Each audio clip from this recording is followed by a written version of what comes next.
bonsoir à tous. Je suis le Die Berserker, ou encore Dylan Malone, pour ceux qui veulent, hein, c'est plus intime, voilà. On est entre nous. 5F à mes côtés, Rémi Sionnet, Razou. Donc, je vais vous expliquer le programme après, mais du coup, ici, c'est l'intro présentation des chroniqueurs et de l'émission. Vraiment, en quelques mots, comme ça, ils peuvent se présenter. Qu'est-ce que c'est la Berserker Story? Donc, on en a déjà fait une première édition, version, émission avec Rémi, forcément. Ours Martin, donc par les kaiju, on a un peu triché, on a été sur du fantastique parce que créatures, voilà, créatures forcément préhistoriques, on pouvait aller sur l'ère jurassique. Ah, je mets des guillemets parce que certains d'entre vous savent peut-être que c'est un terme grossier, vulgaire pour classer, on va dire, toute l'ère des dinosaures et puis des hommes de l'âge de pierre, etc. Donc c'est vrai que ça nous parlait moins. Du coup, on a un peu triché par les kaiju, puisque en plus, l'année 2023, c'était surtout l'année Godzilla. Et je dis 2023, mais on pourrait dire début 2024, puisque Godzilla Minus One est ressorti, que certains ont vu, que j'espère voir. Hein, la Belgique, pour certains films, c'est compliqué. Et donc, là, on fait une version 2, si je puis dire. On continue sur cette lancée, puisque je leur ai proposé le certain sujet des Romains. La plupart, tous ceux qui sont là avec moi ce soir étaient chauds. Donc, on va essayer d'en parler au mieux à travers un planning que je vais vous expliquer dans quelques instants. Je peux déjà vous faire, hein, comme ça ils pourront aussi le ressavoir. Bien, je leur ai expliqué qu'est-ce qu'un berserker, voilà, qui est lié du coup à la thématique, donc des genres de guerriers, mais ça on va en reparler. Les noms qu'on peut retrouver forcément liés aux Romains, qu'est-ce que ça leur évoque, et moi aussi, les premières apparitions, grossièrement, hein, donc surtout, ça va être des films, hein, je pense, d'époque. Caractéristiques physiques, morales de Romains, hein, des guerriers, légionnaires, etc. Les lieux où on pourrait les retrouver, aussi bien historiquement, du coup, dans des adaptations. La figure de chacun, la figure historique romaine. L'adaptation film-série, là, ça va être vraiment le morceau adaptation, hein, comme c'est mis. Est-ce qu'ils sont des berserkers? Donc, est-ce qu'ils correspondent à aux certaines valeurs qu'on va énumérer dans quelques instants? Et puis, l'outro, la conclusion, les derniers conseils, tout format confondu, et le bilan de chacun. Je pense un petit peu là-dessus, et l'espace promo. Voilà, en somme, pour, du 5F, ou encore comme moi qui avons de YouTube notamment. Et voilà, je laisse du coup l'antenne à 5F qui est à côté de moi, qui fait son baptême sur la chaîne, mais qu'on a déjà retrouvé entre autres sur d'autres chaînes, et cetera. Je te laisse la parole. Eh ben, bonsoir à tous, bonsoir le chat. Merci d'ailleurs Dylan pour l'invitation. Donc moi j'avoue, ouais, c'est la première fois que je suis en live chez toi. Donc, effectivement, c'était déjà rencontré en live. Ouais. Donc là, assez fan des peplos, mais je suis pas autant expert que vous. Donc on va voir aussi. J'espère passer une bonne soirée pour partager un sujet que j'apprécie. Merci à toi une nouvelle fois, plaisir. C'est vrai qu'on avait parlé entre autres sur, Réservoir Pop, donc ça c'est quelque chose que vous pourrez retrouver tout début février, hein, donc si vous êtes pas encore abonné à Réservoir Pop, donc la vidéo ce sera le 1er février parce qu'on est rodé, hein, sur Réservoir Pop. J'essaye du moins avec, les gens de qualité comme 5F entre autres. Du coup de faire du contenu lié à tout ça. Donc, avec toi, on a fait les 7 objets magnifiques, une nouvelle émission où du coup, des invités, par 7 objets de la pop culture, viennent nous parler d'eux, de leur rapport à tel ou tel objet. Donc ça peut être, lié à Seigneur des Anneaux, entre autres, et cetera, vous verrez. Il y a déjà une première qui a été faite avec Comptoir d'ici, notamment, on s'était retrouvés, donc Géraud qu'on salue, qu'on soutient, un gros cœur sur lui. Voilà, entre autres, de toute manière 5F, on en reparlera à la fin de nos petites chaînes, et cetera, mais n'hésitez pas à les découvrir, hein, beaucoup de contenu lié à la pop culture, à du Saint Seiya, et cetera. Avec nous aujourd'hui, d'ailleurs qui est lié à la mythologie romaine, mais voilà, tout est en lien, la boucle est bouclée. Rémi qui, du coup, nous retrouve aujourd'hui, et qu'on peut voir avec sa petite barbe aussi. Du coup, voilà, plaisir de te retrouver. Merci pour l'invitation, pour cette deuxième invitation. Les péplums, oui, les Romains, c'est un sujet que j'affectionne depuis très très jeune, hein. J'avais un papa qui adorait ça, donc du coup, j'en bouffais tous les week-ends presque. Donc un réel plaisir de pouvoir échanger avec tout le monde sur ce sujet du coup. Tout à fait. C'est nickel. Merci à toi d'être là, et on espère que ça te fera autant plaisir, peut-être de découvrir certaines œuvres, hein. C'est ça aussi, le Mm. genre de débat qui peut être intéressant. Ratsu, est-ce que tu nous entends? Oui, parfaitement. Bonsoir à tous. Moi, j'ai rien de spécial à dire sur moi. Je suis juste quelqu'un qui aime bien le cinéma de manière générale. Donc, j'ai une vidéothèque assez fournie parce que je suis un partisan du support physique.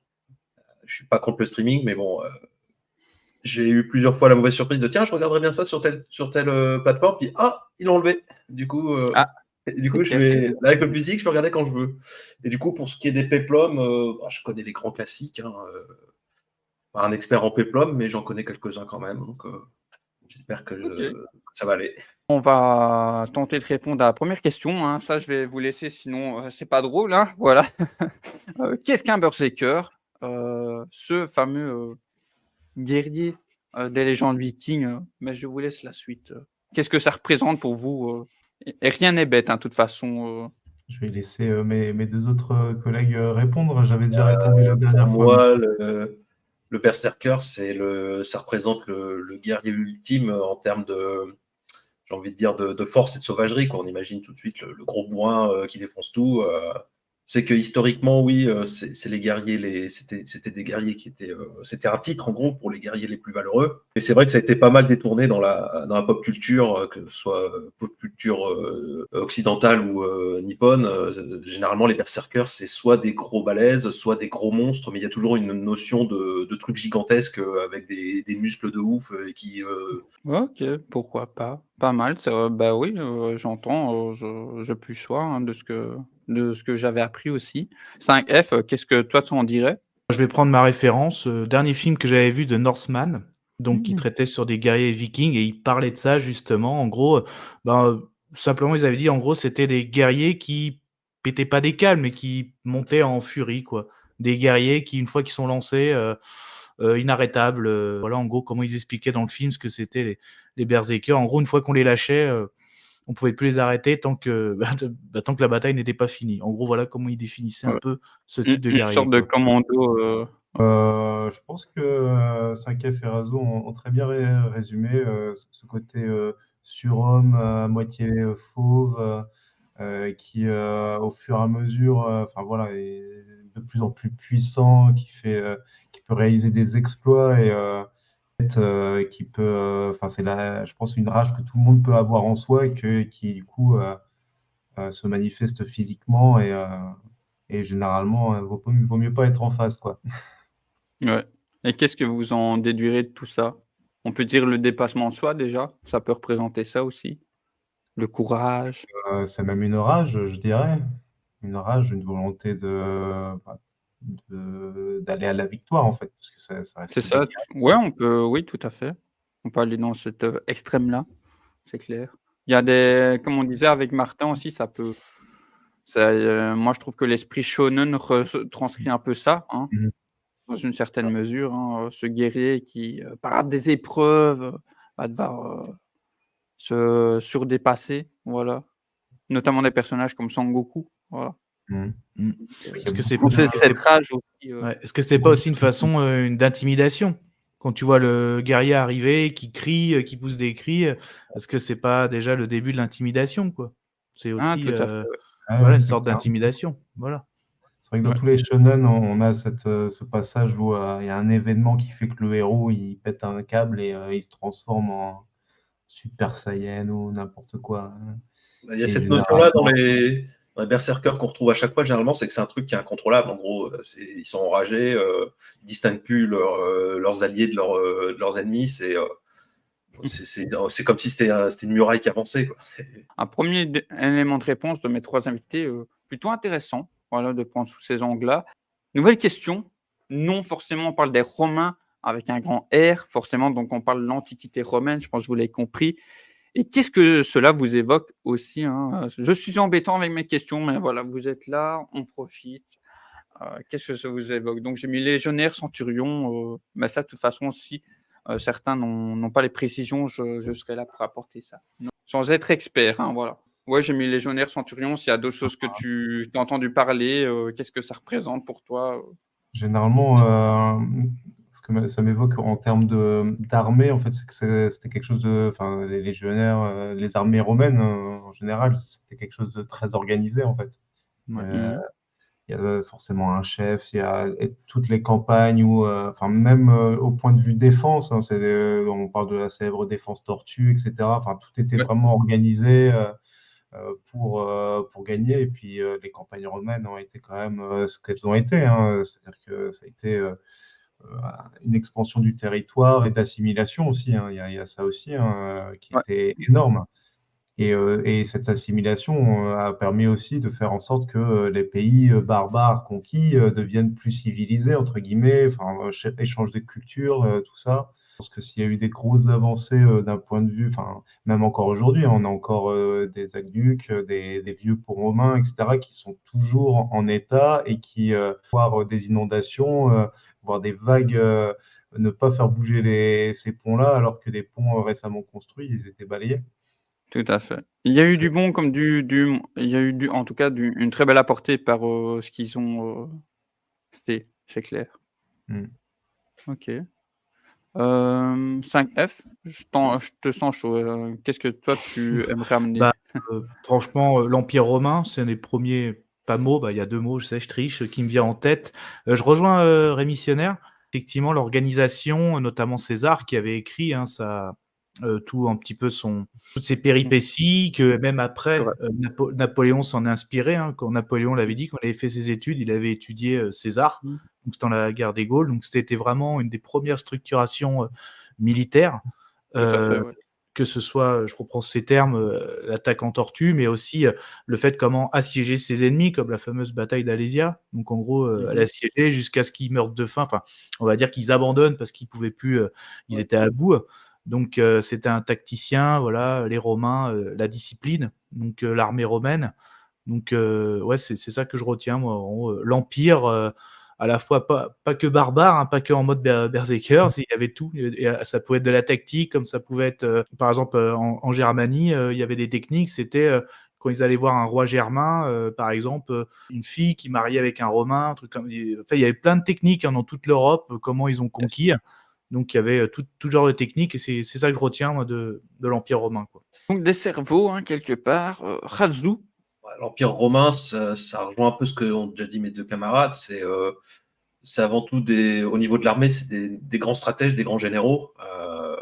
Donc on a parlé de César, mais il y avait l'empereur Adrien aussi, celui qui a construit le fameux mur qui a délimité l'Écosse et l'Angleterre, qui était un très grand général aussi, qui a fait de grandes conquêtes. Où il y a Trajan aussi, qui était dans une grande lignée d'empereurs, qui étaient des Mmh. très bons stratèges, et sous leur commandement, bah, la Légion romaine était inarrêtable, quoi. Quand on regarde les cartes et qu'on voit la taille maximale de l'Empire à son apogée, c'était quand même assez impressionnant pour l'époque, hein. Autre chose que m'évoque l'Empire romain, c'est surtout la communication. C'est-à-dire que plus un empire est grand, plus il est fragile, parce que bah, justement, l'ennemi, c'est la communication, parce que le temps de transmettre une information d'un bout à l'autre de l'Empire, c'est ça généralement qui pêche. Et les Romains, ils ont fait plein de voies romaines et des moyens de communication très rapides, très efficaces, même si ça, au bout d'un moment, ça a fini par, comme la plupart des empires, par décliner. Mais ouais, moi je retiens, c'est surtout en termes d'infrastructure, les Romains, c'est impressionnant tout ce qu'ils ont fait, toutes les voies qu'ils ont construites.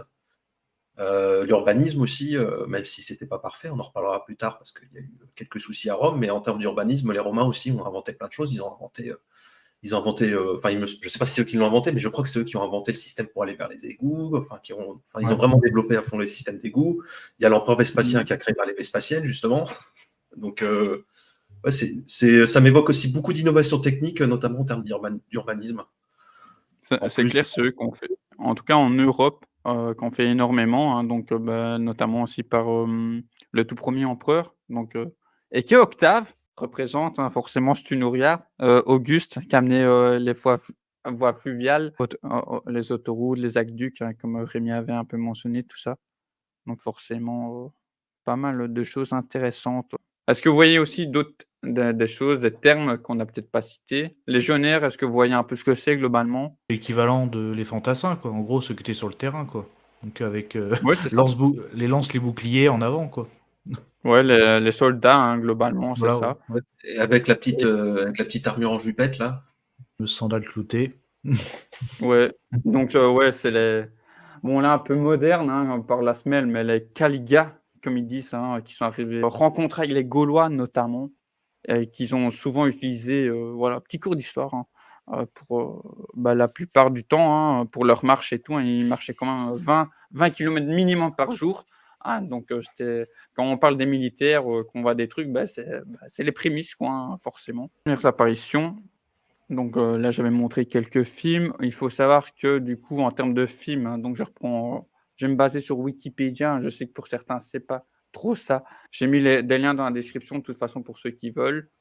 En somme, du coup, on a eu quand même pas mal de films forcément et c'est, on va dire, début, du siècle précédent, hein, donc tout ce qui est 1914.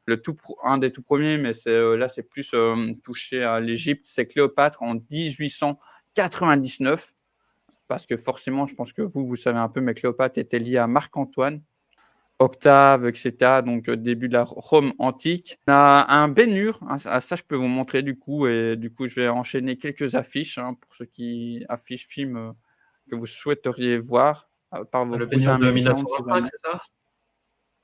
Ah, j'ai trouvé le tout premier Ben-Hur. Attention, vous êtes pas prêts. Ben voilà, je vous l'ai montré il y a C'est ce- quelques instants. Voici le c'est tout celui de premier Ben-Hur, 25 ou c'est encore avant? 1907. 1907, waouh! Ah oui, Ouais, Ah ouais. ça nous rajeunit pas, hein, cette histoire, comme disait Rémi. c'était c'était les Peplum qui faisaient du coup en cinéma muet, non? Je pense, ouais, que c'était beau, Ah du oui, ça muet à n'existait cette pas le époque. parlant à l'époque, hein, donc Hmm. c'est sûr. Comme les premiers Cléopâtre, Puis hein, je même crois que j'ai vu, si tu regardes sa tête, tu vois au niveau du maquillage, c'est hyper accentué et tout, donc c'est typique du cinéma muet, quoi. On a du coup, j'enchaîne, hein, j'ai pris quelques, on va dire, trucs un peu, plus, connus, hein, mais parce que forcément il y a eu quelques films, hein, je vous ai dit. Mais ça a commencé petit à petit. On a eu, du coup, je vous parlais Cléopâtre en 1912, donc le premier c'est en 14. Ouais, voilà, la toute première Cléopâtre, hein, Hélène Garner, pour ceux qui, comme j'ai dit, qui retrouveraient. Je pense que c'était du cinéma muet aussi. Voilà, ensuite on pouvait avoir l'un des je crois la toute première aussi adaptation des Derniers jours de Pompéi, voilà, la fameuse île, le premier Quo Vadis en 1913, cinéma muet, hein, tout cela pour le moment, de Gabriele D'Annunzio, qui tous forcément, je pense que pour certains qui débarqueront, comprendront, que ça retrace tous, en majeure partie des récits, plus ou moins fictionnels, d'événements historiques, hein, voilà en somme. Hannibal, que ça j'ai pu voir, on en reparlera un petit peu si je puis vous en dire davantage, mais en tout cas, si vous avez eu comme moi, envie de les inviter, si vous l'avez vu ou connaissez un petit peu le mythe d'Hannibal ou avez vu d'autres versions, à prendre la main, n'hésitez pas. Ouais, si vous avez été bercé un petit peu par des péplums des années 50-60, c'est un charme de fou et je trouve ça, en tout cas pour ma part, ça joue forcément, en tout cas encore aujourd'hui, ça fonctionne, pas mal, hein, on sent qu'il y a quand même un budget, il y a certains costumes où ils ont essayé de pousser le truc et que ce soit un peu, je vais pas dire accurate, mais crédible et d'autres moments où on sentait que, tu vois que c'est du plastique, mais comme je disais à certains en off, c'est quand même un film où, là, comme, je l'ai souvent dit, moi, péplum, c'est souvent où il y a où on voit, de la grosse baston. Ah là, on sent que il fallait gérer quand même, hein, autant de cascadeurs et encore, est-ce que il y avait autant de cascadeurs? Est-ce que c'était pas des acteurs aussi à certains moments? Il y a vraiment des belles chevauchées, il y a quelques techniques qui étaient intéressantes en termes de réalisation pour l'époque. Au cœur de l'action et l'acteur principal, bon voilà, vous voyez, il y a le cliché là, pour le rendre un peu rustre, qu'il a perdu son œil, mais en soi l'acteur, je trouve qu'il est vraiment très charismatique, très bon dans le rôle, donc voilà et je trouve que les femmes aussi ont une place, intéressante. Donc Hannibal, si jamais vous avez l'occasion de découvrir, de 59. Horace et les cuirasses, hein, donc là aussi, hein, on est sur le tout début, de la Rome antique, hein, quelques années, hein, peut-être 100 ou 200 ans après, du coup, la création, par Romulus et Romulus. Ça, je pourrais vous en reparler aussi, mais déjà, si vous savez le découvrir, c'est cool et qu'il y a une petite variation aussi sur la fin, forcément, comme c'est les années 60, on fantasme un peu, on romantise un peu le tout, mais il y a quand même, ils tentent des choses comme, déjà il y a des meurtres, hein, forcément et il y a des gens qui se suicident, voilà. Il y a des choses qu'on ne verrait plus dans le cinéma d'aujourd'hui, par exemple, ce qui est un peu dommage. Donc ouais, non, je trouve ça si vous aimez ce genre-là aussi, ne pas hésiter. Voilà, Horace et les cuirasses, si ça pourrait parler à certains d'entre vous, un beau film des années 60 qui je trouve a son mérite aussi. Alors là, oui, vous voyez pas le nom, mais c'est donc, là, je pense que vous allez pas reconnaître en tout cas l'acteur, mais c'est bien Roger Moore, hein, normalement. Donc c'est le film Les Sabines, donc c'est l'enlèvement des Sabines. Voilà, quelque chose qui est, basé là aussi sur le tout début de la Rome antique, donc ça se passe, avant l'événement des Horaces contre les Cuirasses qui opposaient donc les Albes aux Romains. Donc les Albes, c'est quelque chose qui a été assimilé à Rome plus tard, mais du coup, voilà, c'est cet événement qui a un peu créé ça. Et donc là, on est vraiment quelques années pas si lointaines non plus de la création de Rome, où du coup, lui, c'est Romulus en fait. Donc pour ceux qui savent, il a tué son frère Rémus, etc. Il y a eu des choses. Et donc voilà, là, c'est l'enlèvement du coup des Sabines. Parce que en gros, les Romains, à ce moment-là, il y avait que des hommes. Donc c'était vraiment un peu berserker, c'était des barbares, tout ça, des voleurs, etc. Et heureusement que Romulus, un peu par moment, était un bon chef, quoi, parce que sinon, il y aurait un peu trop de sauvagerie. Et malgré on pourrait se dire, ils enlèvent quand même des Sabines, c'est un peu plus complexe que ça. En tout cas, une nouvelle fois, il y a la patte des années 60, etc. Dans ce film, on donne du libre arbitre aux femmes, ce qui n'était pas vraiment le cas apparemment pour la véritable histoire. C'est un film intéressant. Et d'ailleurs, il y a peut-être un acteur français que vous allez reconnaître si vous regardez des films un peu old school, notamment avec Louis de Funès, un certain Jean Marais qui apparaît en tant que Mars. Ouais, c'était très sympathique. Voilà. N'hésitez pas, si vous savez le regarder par votre cousin américain. Donc l'enlèvement des Sabines, 61. Un des derniers films que j'ai vu aussi, donc c'est Constantin le Grand, c'est l'une des premières versions en tout cas, avec une belle réalisation. Je crois que c'est celui-ci aussi qui est au cœur de l'action. Voilà. Je pense que je m'étais un peu trompé, mais Hannibal était aussi pas mal, avec un très bon casting aussi, Belinda Lee, etc. Enfin voilà, tous des noms d'époque. Où là, du coup, on sent vraiment le côté, on pourrait se dire un peu péplum moderne, où on sent vraiment qu'on a des grandes figures, comment je vais dire, nuancées, bien que le vilain, du coup, c'est forcément qui est un peu manichéen, c'est je suis le frère un peu fourbe, mais je trouve vraiment qu'ils ont réussi à s'en sortir là-dessus. Ça parle aussi, du coup, de l'avènement, la chrétienté, quelque part. C'est un peu ça qui est mis au cœur du récit aussi. Voilà, pour rappel que Rome, qui était oui, ils n'étaient pas jaloux, trop jaloux, quand on en apprend beaucoup. Certains empereurs et sénateurs n'étaient pas très satisfaits de cela. Donc voilà, pour cette tentative-là de parler justement de cette divergence d'opinion, entre autres, entre le Sénat. Vous allez voir que les Romains, pour ce qu'on pourrait en reparler de l'émission, ça a beau être fratrie, etc. Ouais, Game of Thrones, c'est pas tiré de n'importe d'où non plus, je pense. Et puis Agora, c'est quand même un film plus récent, ça. Bon, on est plus sur la Grèce antique. Les Romains ont une petite importance, notamment pour le personnage d'Oscar Isaac. Je pense que j'ai fait le tour des films. Voilà. Et Gladiator, forcément. À voir, revoir, masterclass, voilà. J'ai toujours aimé, mais plus je le revois, plus je me dis: «Ah oui, d'accord. Ah, du très grand Ridley Scott».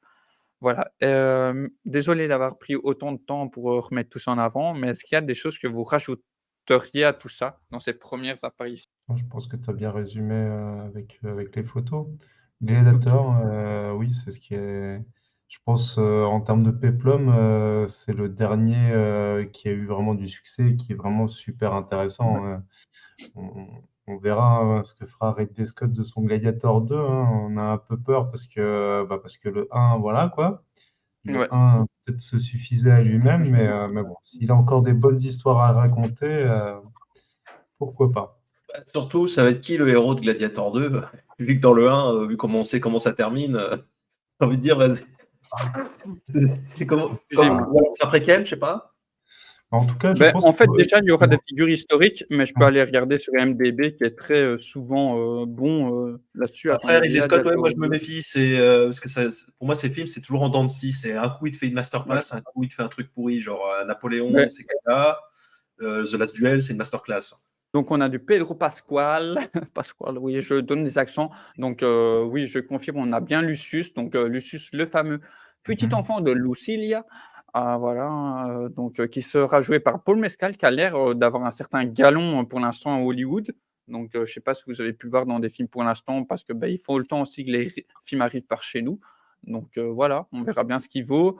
Denzel Washington apparemment, donc Connie Nielsen qui revient jouer son rôle. Et on a 2-3 acteurs qu'on a pu voir dans certaines productions ces derniers temps. Donc Joseph Quinn, pour ceux qui ont vu Stranger Things, qui a été le fameux Eddie, voilà, mon gars sûr. et Peter Mensah, oui, oui, oui, voilà, j'allais dire Peter Mensah qui revient reprendre son rôle.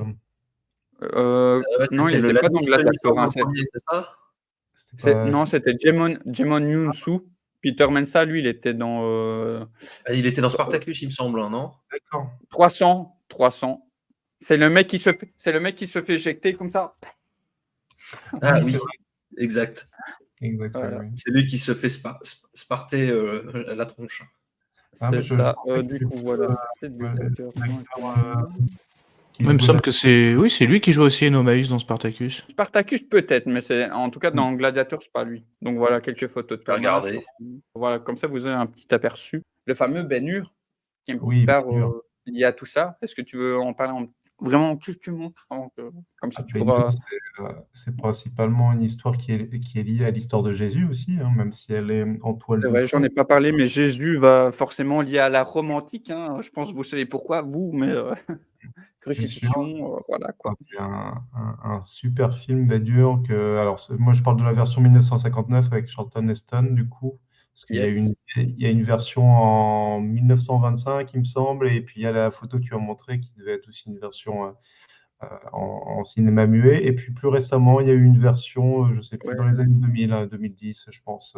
Oui, ouais, c'est début entre 2010 2020, ouais. Qui a pas fonctionné, Non, mais ça c'est pas n'a le débat du jour, ouais, c'est pas Non, le débat du jour. j'avoue que je pense que pour l'occasion, j'avais invité toute ma famille parce que, bon, voilà, comme je le disais au tout début, c'est grâce à mon papa que je me suis intéressé aux films de ce genre étant jeune. Et non, ça ne nous a pas hypé. Bah, c'est fou quand même, c'est fou quand même de voir que, hormis l'écriture, voilà, hein, parce que ça, c'est propre à moi, vous, je ne sais pas encore, mais Rémi, toi, tu l'as dit, hein, tu as grandi avec des péplums, donc voilà, on a un attachement particulier, mais hormis ça, déjà, si on peut dire niveau technique, ah, c'était fou, hein, quand même, les courses de chars, on Ah, bah rappelle oui. les années 1905, c'était 59, hein. Alors, Et du coup, le film, on sait pas ils ont tenté quelque chose, mais c'était pas sur, la technique. Voilà, non. donc Pour une fun fact sur la partie de course de char, moi, je me suis un petit peu documenté, hein, avant de ouais, venir. vas-y. Elle a duré en termes de préparation 5 mois, 78 jours de tournage. Et ce qu'on voit sur la pellicule, ça représente 1 sur 260 et quelques yens de vidéos qui nous présentent sur tout ce qu'ils avaient pris. C'est Donc, souvent comme ça aussi, hein. Le temps de préparation est oui, colossal, des fois, bah, ouais, ouais, là, quand tu vois le je déjà pense un 300 oui, vas-y. chevaux. Les chevaux ne pouvaient pas être filmés plus de 45 minutes. Des chevaux qui étaient dédiés à la vitesse, d'autres au trot, etc. Donc, c'est vraiment un gros travail préparatoire. Mais bon, Ouais on en parlera tout à et l'heure.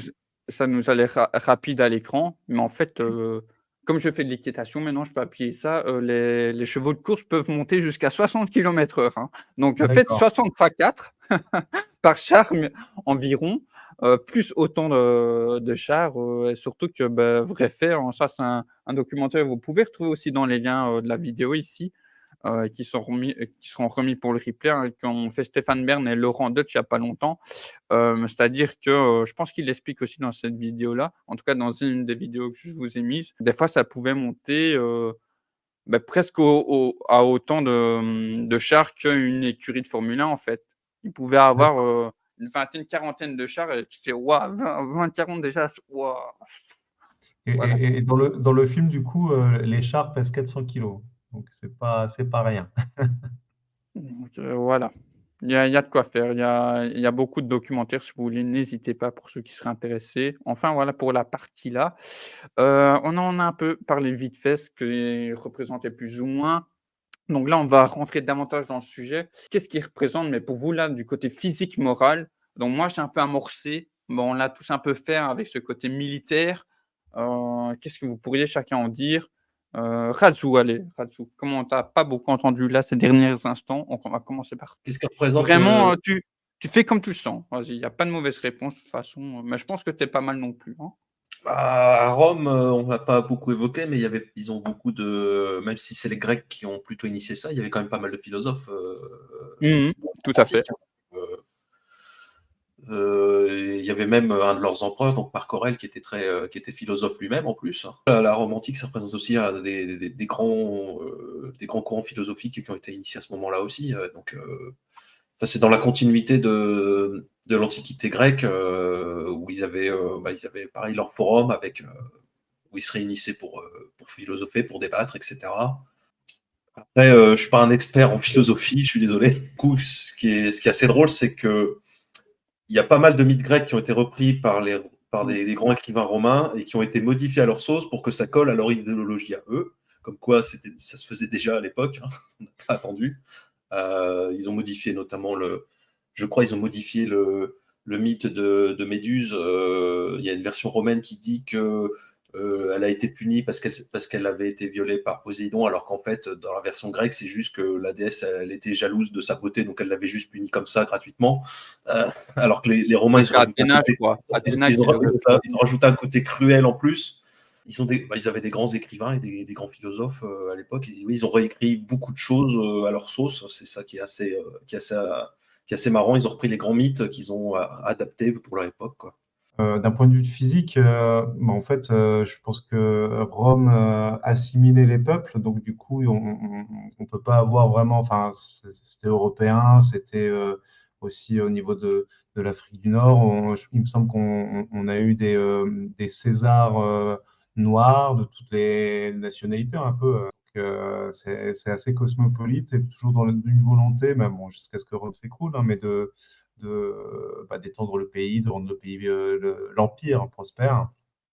Après, en termes de physique, du coup, c'est vrai qu'on en voit ce qu'on voit au cinéma, hein. C'était plutôt quand même très, très européen, etc. Mais bon, c'est l'image qu'on a de l'image des films. Oui, le caucasien italien, globalement. Ça, c'est vrai que C'est c'était ça, un oui. point négatif des anciens péplums, globalement. Mais bon, Oui, tout à fait. on va dire très blanc. C'est ça. Ouais, voilà. Même pour l'Égypte, on comprend. Mais oui. Mm, Mais c'est bien que tu as rappuyé le fait qui paraît évident finalement, quand avec toute cette frontière qu'ils ont, que ce soit hyper ethnique en fait, au c'est final, ça. tout à fait. Ce qui leur a apporté beaucoup aussi au niveau des habits, les brés qui sont arrivés par, les Gaulois et cetera, les Caligas et cetera. Niveau cuisine aussi. Ça aussi, j'ai mis un lien dans la description. À ceux qui aiment la bouffe, il faut y aller. Mais ça, on va pas en faire, débat peut-être tout à l'heure, mais on verra. Bah, au début, il y avait un truc que j'avais pas pensé, c'est quand j'écoutais Razou, quand il disait, ouais, il y avait aussi, ils étaient intelligents, tout ça, bah, un truc qui m'est revenu tout con, bah, les chiffres romains, c'est quand même quelque chose qui est encore aujourd'hui, et c'est en écoutant Razou qui me fait, ouais, c'est vrai, bah oui, les chiffres romains. Donc, il y a ça, en fait, au niveau, l'intelligence, tout ça. Moi, je retiens aussi, c'est, peut-être que mes mots sont pas bons, hein, n'hésitez pas à me corriger, les gars. La hiérarchie au niveau des gens, ils ont vraiment fait des classes entre les esclaves, ceux qui étaient pauvres, les riches, les sénateurs. Et en gros, en fait, un pauvre pouvait pas devenir sénateur, quoi. Oui, tout à fait. En gros, c'était les patriciens et les plébéiens. Et donc, oui, un plébéien ne pouvait Ouais, pas voilà. devenir patricien, effectivement. Voilà, donc ce que je retiens aussi en termes de morale, même si il y avait Ouais, des quelqu'un qui classes avait sociales, quoi. Voilà, il y avait voilà, des classes sociales bien les classes distinctes. sociales, donc au niveau moral, bah, même physique, hein, des fois, si tu étais, pas beau, tout ça, hop, tu peux être rejeté, voilà, ouais, je retiens tout ça, moi, tout ce qu'ils ont mis en OK. place, par rapport à ça, d'un point de vue moral et aussi, bah, les lois, hein, vraiment, la justice romaine, les lois romaines, les fameuses lois, à la fois, la hiérarchisation des types de personnes et les lois, tout ça. Donc, on entend encore le terme, ouais, une vieille loi romaine, donc, forcément ça marque, ça marque.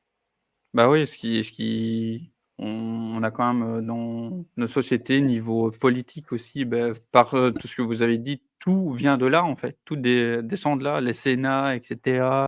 Moi, je vais aller dans le simple, hein, finalement. Je vais venir appuyer le côté militaire, hein, donc l'honneur, la fratrie, par, ce côté aussi culturel, hein, comme on disait et cetera. Le fait de donner une profession à quelqu'un, quelque part. Voilà, même si forcément il y avait beaucoup de guerre, hein, de conquête, hein, ça c'est autant un point positif pour l'échange culturel que négatif forcément, hein, de venir envahir des terres qui ne sont pas forcément les leurs. Mais bon, l'histoire a été faite comme ça et ça n'a pas été les premiers ni les derniers, bien que plus ou moins précurseurs, hein, notamment avec Jules César, hein, l'ambition et tout. Donc ça, c'est vrai que je peux quand même, moi ça c'est un truc que je mets dans les 2 catégories quoi, hein, positif, négatif, hein, en tant que personne et puis, quand même, derrière il y a des gens qui doivent suivre. Qu'est-ce que je pourrais te dire aussi? Et du coup, voilà, ça on va dire c'est la belle facette et c'est vrai que quelque part on l'a pas trop dit, mais bien qu'on le sait, nous, une nouvelle fois, il y avait quand même tous ces trucs de trahison. C'était beaucoup le Sénat quand même, hein, comme Jules César, quand tu avais un peu trop d'ambition, que tu demandais un peu trop d'argent, que tu nous cassais un peu les pieds, que tu nous piquais, tu prenais de l'argent dans les poches. Lui, il n'y a pas été par quatre chemins non plus à certains moments. Prendre l'argent dans leurs poches, ils n'étaient pas très contents. En somme, hein, je grossis les traits, mais voilà, pour quand même certains qui débarqueraient, qui aimeraient redécouvrir la romantique par notre émission. Fallait surtout pas te mettre l'armée à dos à l'époque, parce que l'armée était tellement puissante que si tu avais l'empereur qui faisait signe de faiblesse et que l'armée se mettait d'accord pour dire ok, ce général-là il est bien pour le remplacer, qu'il était assassiné, puis on mettait tel général à la tête de. Mais bon, là, je parle de l'époque où il y avait des empereurs, parce que justement avant Jules César, qui d'ailleurs n'a jamais été empereur, il était dictateur. Oui, tout à fait.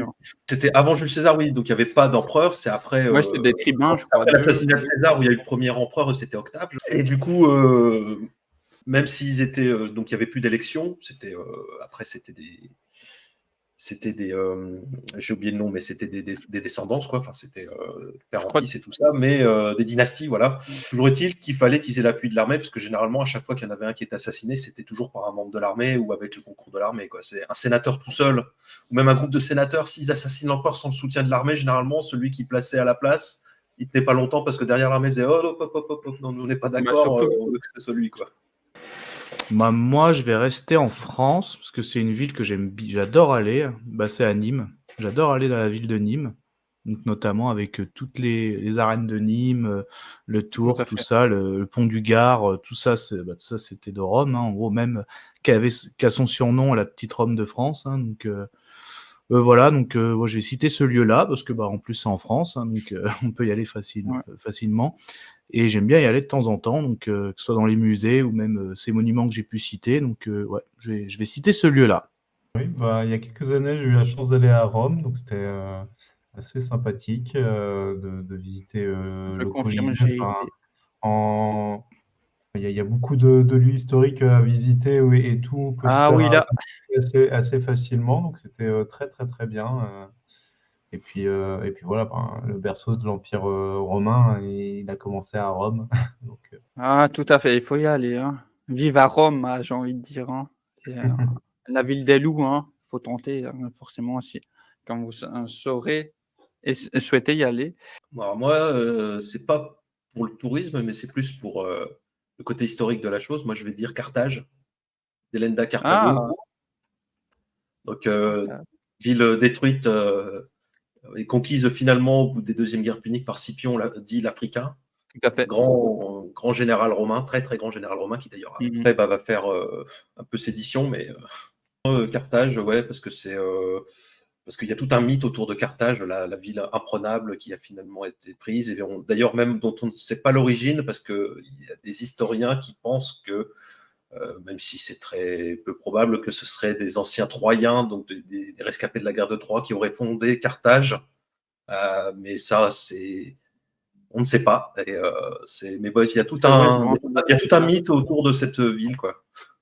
Oui, tout à fait, c'est vrai. Maintenant que tu me dis, j'ai vu un truc, je crois que c'est, je sais pas si certains connaissent Manon Bril, un truc comme ça. Dans une vidéo qu'elle a faite, ça parlait de ça, ouais. Donc tout à fait, ouais, c'est vrai. Ce qui me fait rire, c'est vrai que du coup, c'est bien parce que du coup, je me suis remis dans des documentaires, forcément par rapport à tout ça. Et en fait, du coup, pour ceux qui ne savent pas, je suis un petit Belge. En fait, le nom vient pas de n'importe d'où, puisque il y avait un petit royaume gaulois, comme il disait, qui s'appelait la Belgica. Donc voilà. Après, et on était des redoutables. En tout cas, Jules César en a bavé, quoi, hein, avec ses Romains contre les Belges. Donc voilà. D'ailleurs, on parle de tout ça, de lieux, de certains personnages. J'ai un peu amorcé une des dernières thématiques de la soirée, la figure historique romaine, forcément. Qu'en est-il? On en a déjà cité pas mal durant cette émission, mais là, vraiment, si on doit s'arrêter quelques instants, allez, pour Rémi.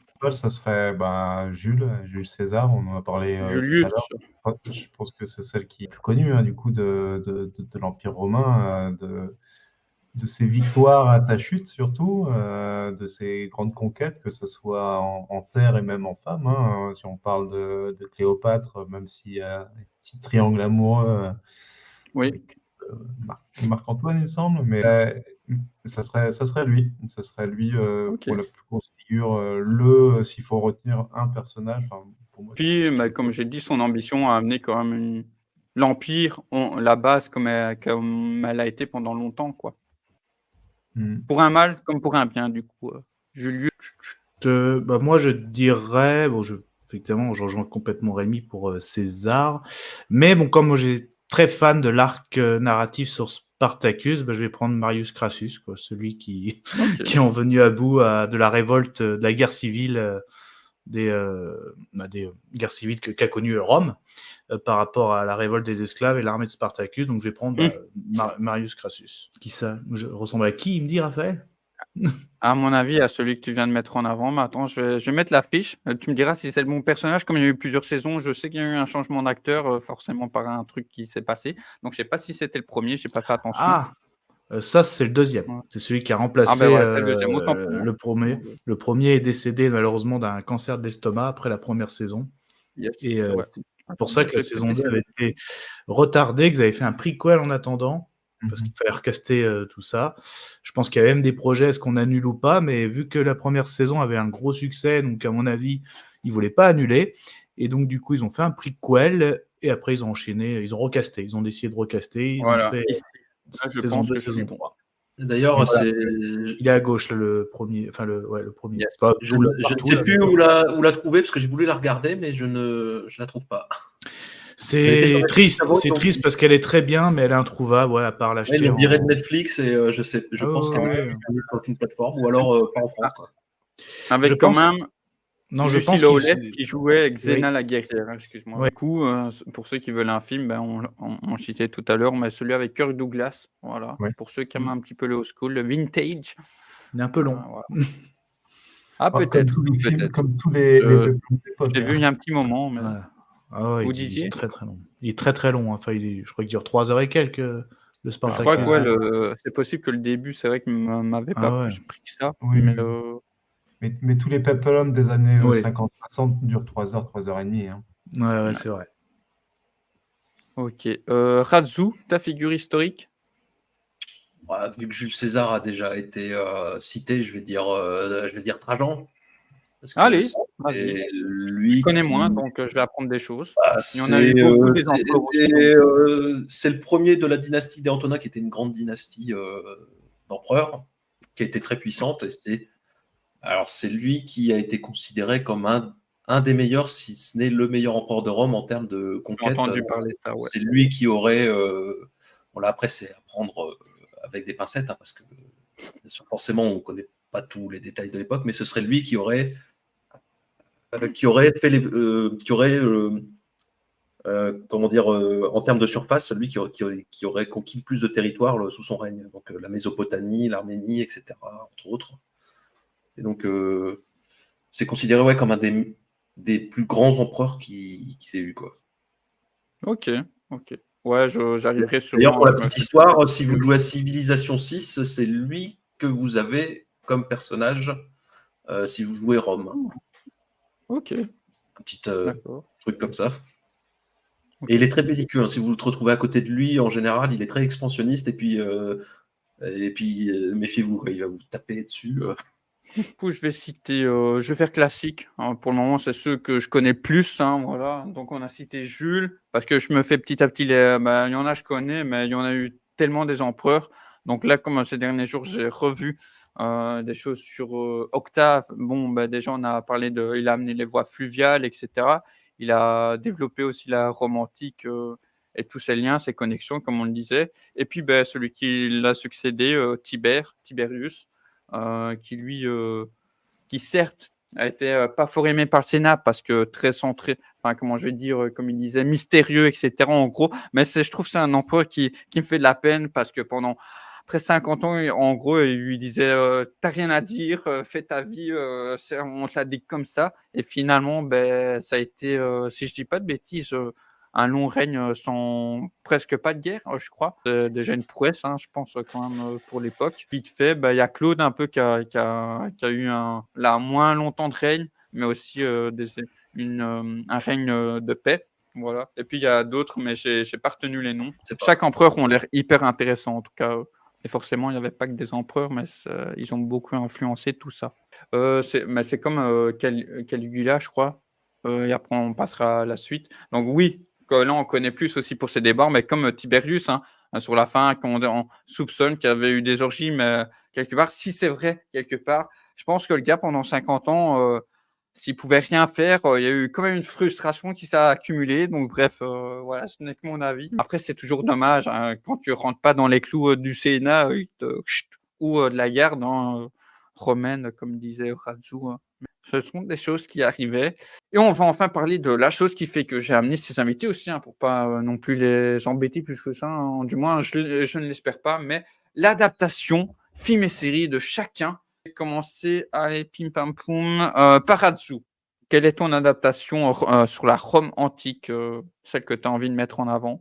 Alors j'en ai mis une, celle que j'ai choisie, c'est assez drôle parce que ça va à l'encontre du thème du Berserker justement. Le Quo Vadis de 1951. Ok. Donc, pour remettre dans le contexte, c'est un film chrétien, donc qui met très en avant la chrétienté, puis aussi en 1951 aux États-Unis, on est en plein macartisme. Ce film n'hésite pas de temps en temps à envoyer des petits symboles comme quoi le peuple c'est pas terrible et le pouvoir fort c'est bien, quoi. En gros, il laisse passer le message qu'un leader fort c'est bien et le peuple ça peut être dangereux, quoi. Mais bon, c'est l'époque qui veut ça. Il y a plein de réécritures, il y a plein d'erreurs historiques aussi dans ce film. Okay. Néanmoins, c'est quand même un très bon film. Que j'aime beaucoup. Alors dans ce film-là, en gros, l'histoire, en gros, c'est nous avons c'est Marcus Venicius, donc c'est un général romain qui rentre victorieux d'une campagne. Il arrive à Rome et on lui sous ordre de l'empereur, alors que lui et ses hommes, ils ont hâte de rentrer chez eux, on leur dit de rester campés dehors. Et puis, du coup, lui n'est pas content, mais après, on lui explique que c'est pour préparer un triomphe en entrée demain dans la ville, sachant qu'en plus, normalement, les généraux romains n'avaient pas de triomphe à l'époque, donc ça, c'est déjà une erreur historique. Il arrive, il va voir un ancien général qui est ami de son oncle, qui est un conseiller de Néron, parce que c'est l'empereur Néron là, qui règne à ce moment-là, donc un empereur qui a été très controversé. Et donc, quand il rencontre chez l'ancien général à la retraite, quand il va chez l'ancien général à la retraite qui est ami de son oncle, il tombe sur une chrétienne qui s'appelle Ligie et il tombe immédiatement sous le charme, tellement elle est jolie. Il va essayer de la séduire, mais à la romaine, c'est-à-dire que moi j'ai des gros muscles, moi je suis très fort, il va lui faire des poèmes comme ça, mais sauf qu'elle, elle va être plutôt insensible, enfin elle n'est pas insensible à son charme, mais par contre, elle n'aime pas trop le discours parce que ce qui se passe, c'est que c'est une chrétienne justement et que tout ce qui est belliqueux, elle n'aime pas trop ça. Donc, mais lui, au début, il n'en a que faire, donc il va même jusqu'à aller demander, parce que comme l'empereur lui doit une faveur, il va demander à ce qu'on l'enlève de sa famille d'accueil, parce que oui, de base, c'est une otage en fait. Donc, c'est-à-dire qu'un otage à Rome à l'époque, c'était quand, en cas de conquête, on pouvait prendre des personnes en otage.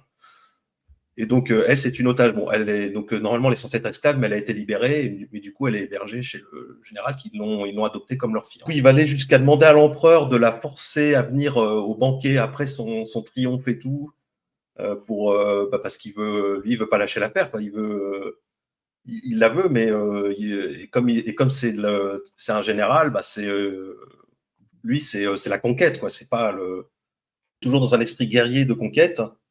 Mais sauf que plus il va essayer d'être comme ça, plus elle va le repousser. T'as même l'empereur qui va la trouver très jolie, qui va essayer. Il y a un passage très drôle comme ça où l'empereur il la voit et puis il dit elle est très jolie, il a du goût. Ce film, ce que je retiens, c'est que malgré tout le côté catholique ultra présent là, parce qu'il y a Pierre dans le film à un moment, qui est un acteur important du film et qui d'ailleurs se fera crucifier à la fin du film à l'envers parce qu'il est indigne de se faire crucifier comme Jésus d'ailleurs.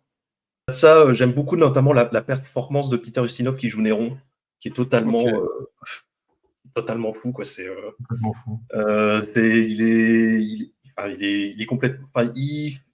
C'est vraiment le mec qui est fou, mais qui fait vraiment ça fait un peu l'enfant gâté, quoi. C'est-à-dire c'est moi l'empereur et puis il a des obligations, il dit ça m'ennuie, le peuple m'ennuie. C'est un peu commode. Excuse-moi, c'est plus ou moins commode de Gladiator, c'est ça? C'est différent parce qu'en gros, Néron, ça c'était connu historiquement vrai que Néron aimait beaucoup les arts Et du coup, il se prend pour un Oui, artiste. ça je sais. Et lui, ce qu'il Ça, je veut, sais. c'est faire de la musique, composer, Ouais. etc. Et le chef de la garde prétorienne, pour avoir les faveurs de l'empereur, en fait. Parce que le chef de la garde prétorienne, lui, dans un esprit martial, et puis chacun veut avoir. Donc, il veut les faveurs de l'empereur. Et Pétrone aussi, il veut avoir les faveurs de l'empereur, donc il n'arrête pas de le flatter. Donc, on sent toute l'hypocrisie derrière, où tu vois clairement qu'il ne pense pas ce qu'il dit, que c'est vraiment pour le brosser dans le sens du poil. Mais lui, ce qu'il veut, c'est. Il veut canaliser Néron qui part un peu dans tous les sens, en fait, pour essayer de le calmer, alors que. Parce qu'il est fou. De quoi? Et je dis parce qu'il est fou, il a un côté. Ah bah oui, dans le film, il est fou. Alors, historiquement, après, des preuves plus récentes ont montré qu'il n'était pas si fou que ça, mais voilà, pendant une époque, on pensait que c'était lui. D'ailleurs, c'est le point d'ordre du film, c'est qu'il y a l'incendie de Rome, justement, à un moment dans le film. Et donc, Il y a des rumeurs. Ouais. L'incendie de Rome, dans le film, c'est Néron qui le déclenche parce qu'il veut justement détruire Rome pour reconstruire une nouvelle Rome, un peu à son image, quoi. Enfin, toujours dans une. Et puis également composer un poème pendant qu'elle brûle, parce qu'il y a Pétrone à un moment qui lui dit mais non, tes poèmes ne sont pas assez authentiques. Et lui, il fait oui, c'est là, vrai. ce sera. Ouais. Si je veux parler du feu, il faut que je vois Rome brûler. Donc lui, il brûle Rome. Les découvertes historiques récentes prouvent que c'est plus un accident et pas quelque chose de volontaire. Il a plus été critiqué à l'époque pour sa gestion de l'incendie, mais pas pour l'avoir vraiment déclenché. Comme film, ça a été tourné dans les studios en Italie, là, les fameux studios, j'ai oublié le nom, mais les studios où ils tournaient quasiment tous les péplums de l'époque, hein, donc ils construisent des décors. Où ils ont tourné la série Rome, là. Ouais, ah oui, mais je crois que les décors ils tombaient en ruine, ils avaient dû les retaper pour la série, ou je ne sais plus, parce que ça avait pas été C'est possible, hein, ça c'est possible. Hein. Mais oui, il y avait des studios en Italie, tous les péplums étaient tournés là-bas, où ils avaient reconstruit carrément des segments de ville en décor tellement Voilà, c'était excuse-moi, le nom du studio, c'est Cinecittà. Voilà, Cinecittà. Et après, l'incendie de Rome, même si ça a vieilli, c'est quand même assez impressionnant ce qu'ils ont réussi à faire à l'époque. Donc voilà, moi c'est un film que j'aime bien. C'est peut-être pas le meilleur péplum, mais j'ai pris celui-là justement parce que c'est pas forcément le plus connu et le plus regardé. Je viens de voir là dans le casting, il y a Bud Spencer qui joue ça doit être un ceinturion ou quelque chose du genre. C'est possible, et j'ai vu, mais à confirmer, parce que je crois que j'avais vu ça sur Wikipédia. Apparemment, d'ailleurs, il n'est pas crédité au générique. Il y a Christopher Lee qui fait un conducteur de char dans le film en apparition. Mais il n'est pas crédité. Mais c'est fou. C'est des films aussi, vous parlez de ça, notamment Bud Spencer. Je ne sais pas si vous vous souvenez, Hannibal de 59.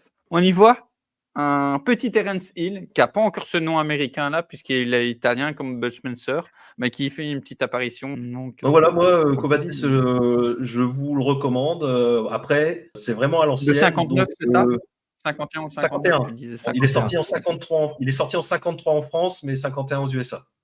Si jamais il y a un public féminin qui va regarder le replay, je vous préviens, le discours de Marcus Vinicius, c'est du romain de l'époque, donc c'est très macho. Hein, même dans le comportement, comme je vous l'ai dit, faire capturer la personne au nom de l'empereur pour l'avoir pour lui tout seul, c'est pas très 2024. Quoi. Excusez-moi, j'ai oublié d'appuyer sur le micro.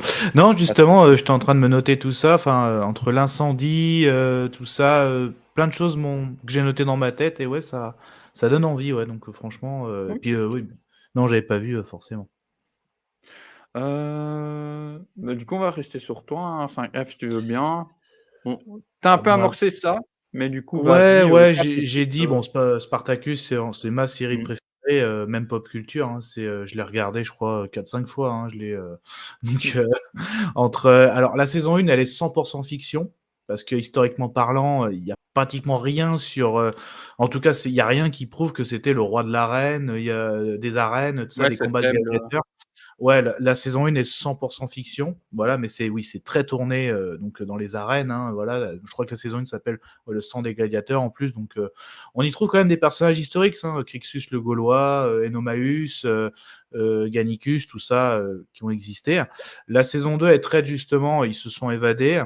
Ils ont ici cette révolte, hein, ils se sont évadés et après ils sont coursés en gros par les Romains et on a la fameuse bataille du Vésus où les Romains avaient fait la fameuse tactique, on bloque l'entrée et les esclaves avaient réussi à faire le tour, hein, et avaient pris en surprise les Romains. Et la saison 3 traite en gros de la guerre civile, hein, voilà. Donc Rome avait sa guerre civile, hein, donc c'était pas mal. J'ai beaucoup aimé ces 3 saisons. Le prequel, ça traite sur Gannicus, hein, c'était vraiment par rapport à l'événement qui s'est passé, par rapport aux acteurs. Mais sinon, moi, je me permets aussi, c'est une autre série, c'est Barbare, donc qui traite notamment d'une bataille assez connue pour les Romains, parce qu'une de leurs plus grosses défaites, Mm. je prononce bien, j'ai noté, la bataille de Teutoburg, donc dans une forêt Ouais. allemande. Très bien aussi, donc une des plus grosses défaites des Romains. Elle est Avec pas mal. Arminius. Ouais, excuse-moi. Voilà, exactement.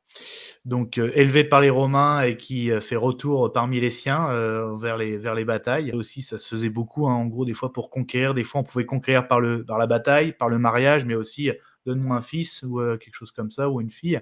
Voilà, c'est ça. Donc, élevé par les Romains, revenu parmi les siens.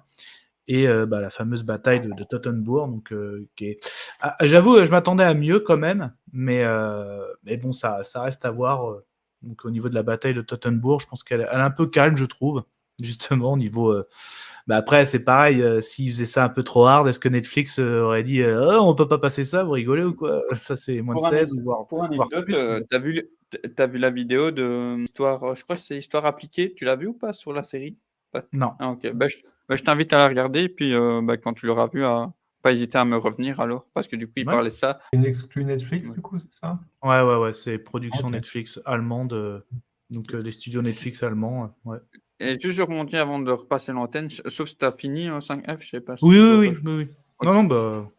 Je rebondis direct parce qu'en fait, moi, j'ai pas vu la série. C'est une des raisons aussi pourquoi je rebondis. Parce que, en fait, voilà, vous voyez les BD là, je les ai pas mis pour rien parce que forcément, Les Aigles de Rome, voilà, ça c'est édition française, c'est chez Dargaud. L'auteur, c'est Marini, qui a notamment travaillé sur du DC, je ne sais plus lequel, le Joker, un truc comme ça, en tout cas un Joker. Et parce que le 6 est sorti il n'y a pas longtemps, donc ça, je vais tous les relire parce qu'il y a eu quand même du temps entre le tome 5 et 6. Et en fait, je vous résume vraiment grossièrement, ce que vous pouvez peut-être en déduire, quand tu parles d'Arminius, on a le même genre là, en fait. C'est-à-dire que quand j'ai entendu les bases c'est un gamin, fils de chef, pas saxon, mais en tout cas germain, qui a été du coup amené chez les légionnaires romains, qui a vécu, etc. Comme tu as dit, il y a la série Barbare, il y a forcément les documentaires comme des chaînes comme Histoire appliquée qui en parlent. Et sinon, il y a les bandes dessinées, pour ceux qui aiment un peu ça. Voilà, Les Aigles de Rome. J'avais vu la première saison et le préquel de Spartacus. Spartacus. Ouais. Après, j'ai vu le film de Kirk Douglas, Ouais, Spartacus, oui, bien sûr, ça j'ai vu. Ouais. que j'aime beaucoup aussi, mais ça fait longtemps que je ne l'ai pas vu. Et en termes de BD, ça me faisait penser qu'il y a des BD qui sont pas mal. Alors, je ne suis pas spécialiste non plus, mais tout ce qui est la série Alix, Ah qui, oui, c'est un classique. Je ne l'ai ouais, pas lu, mais je pense que je ouais, pourrais essayer au je moins un pense tome un jour. en avoir un et peut-être lu quelques-uns. Et il me semble que le dessinateur essaie de faire. Enfin, voilà, c'est de la fiction, hein, mais parce que le personnage d'Alix, il me semble, est fictif. Mais tout le reste qui est autour se base sur des événements plutôt réels, des personnages réels, etc. Donc c'était plutôt intéressant. Et d'ailleurs, ils ont fait une suite à Alix, qui est Alix Senator, je pense, qui C'est possible. Je crois que j'ai vu ça, ouais. Je crois que j'ai vu ça qui en doit fait. avoir quelques années. On va le taper, on va voir si. Voilà, c'est ça, ouais, c'est ça. Voilà. Donc du coup, il est plus vieux, forcément. Ça fait. Ok. Voilà, donc ouais, ça m'a fait penser à ça. Après des BD, j'en ai quelques-unes, mais là, j'avoue, j'ai pas les noms en tête sur des histoires plutôt romaines. Là, Centurion. vite fait, parce qu'on annexe le truc BD, pour ceux qui ont j'ai Insta aussi, et des fois, je peux mettre en story la voix du glaive. Bon, finalement, j'étais un peu déçu. C'est sympa, hein, c'est pas mauvais, mais c'est vrai que qu'on a vu pas mal de choses comme nous, c'est un peu classique. Donc, soit j'étais pas la cible, ou peut-être à mon avis, j'étais pas la cible, vu que j'ai vu pas mal de choses. Mais sinon, au niveau dessin, il y a des choses que je peux pas vous montrer parce que c'est la romantique, bien qu'ils s'amusent pas là-dessus. Mais sinon, franchement, ouais, c'est sympa, quoi. Ça s'enchaîne très bien, c'est dynamique et tout. Donc, c'est Mhm. deux frangins aussi que tout oppose, qui se retrouvent au mauvais endroit au mauvais moment et qui vont se voir, comment je vais dire, proposer une certaine chose par une certaine personne. Voilà, c'est pas des personnages, je pense du coup que c'est très fictif ici, mais du coup, en fait, c'est pour mettre en avant, en gros, comme son nom l'indique un peu, En tout cas, je vous précise, c'est donc sur des gladiateurs, deux frangins. euh, viennent des rues qui ont été recueillis par un ludus. En tout cas, l'endroit, en tout cas, je sais pas si c'est vraiment. Je pense que ça a l'air d'être crédible là-dessus, qui du coup sont des écoles de gladiateurs. Et donc là, c'est vrai que c'était un peu intéressant, mais c'est vite fait. Ils citent 6 noms gladiateurs et je trouvais ça un peu dommage qu'ils n'exploitent pas davantage tout ça, ce monde-là. Après, peut-être dans les futures bandes dessinées. Moi, Mais moi, c'est vrai. le film que je voulais présenter, du coup, on en a parlé un petit peu rapidement tout à l'heure, c'est Ben-Hur, 1950, avec Charlton Heston. Un film que Bon, je connais. Charlton Heston, excuse-moi, on rappelle La Planète des Singes, hein, entre autres, hein, des Oui, années 60 aussi. oui, oui, c'est ça, un acteur très très connu Soleil vert. qui fait plein de films, effectivement. Soleil vert, oui, film de SF. J'ai pas encore vu, mais ça viendra. Donc Ben-Hur qui raconte du coup, pour teaser un petit peu, l'histoire de Judas Ben-Hur et qui du coup retrouve, on va dire, son frère romain de jeunesse, parce que Judas Ben-Hur est un juif, donc on est plutôt sur la Palestine, là, à cet endroit qui est occupé par l'Empire romain. Donc il retrouve cet ami d'enfance qui vit Mais ça là, en mais tant ça que... là. Voilà, c'est ça. Mais c'est Attends, là je peux juste citer un truc quand même Vas-y, qui vas-y. fait. Je te relance, hein, c'est pas pour te couper, mais c'est parce qu'en fait, il y a une phrase qu'ils disent que je sais pas si George Lucas l'a fait exprès, mais qui est très similaire. C'est en gros, si tu n'es pas contre moi, enfin, il y a un truc, si tu n'es pas avec moi, tu es contre moi, quoi. Mais c'est la phrase que j'ai retenue, tu vois. À moins que justement, il y a cet enchaînement de situations qui va Effectivement, ouais, séparer les frangins, quoi. Voilà. c'est une histoire de vieux frères, en fait. Du coup, mais c'est là qui revient de Rome et qui vient en tant que tribun, il me semble, qui remplace le tribun local Je crois. pour venir à sa place et qui essaye, on va dire, entre quelque sorte, de mater les Juifs et de faire en sorte que la Là, ça Rome en m'étonnerait pas. Palestine continue de prospérer et on va dire par un concours de circonstances, hein, maladroit, etc. Il y a un attentat qui est provoqué contre le nouveau tribun Mm. ou l'ancien, Avec et des qui fait tuiles, que je me c'est souviens, ça. ça, avec les tuiles qui tombent malheureusement, qui fait que le héros se retrouve aux galères. Là, on va venir au côté berserker de la personne qui passe d'esclave à un concours de circonstances encore, qui devient le fils d'un grand consul par adoption parce qu'il l'a sauvé, romain, et qui revient du coup dans ses terres d'origine pour se venger parce qu'en fait, il a perdu sa mère et sa sœur. Et tout ce qu'il veut, c'est se venger de ce faux frère qui l'a trahi. Tout ça Mm. pour une histoire de pouvoir. Tout à fait. Ouais, ce côté berserker qui est super intéressant et qui est extrêmement bien joué par Charlton Heston. Il y a, moi, je connais que la version VF parce qu'en fun fact, Charlton Heston n'est pas quelqu'un qui aime qu'on que les acteurs font du doublage sur ses films, en fait.